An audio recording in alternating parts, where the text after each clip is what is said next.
ऋतधामपराजित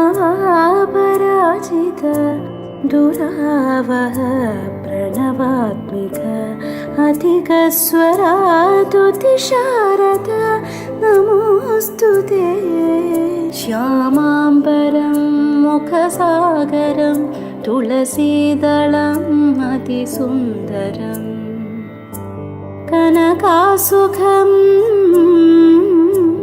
नारीवरं शुभदं माङ्गल्यं तन्तुनानेन मम जीवनहेतुना।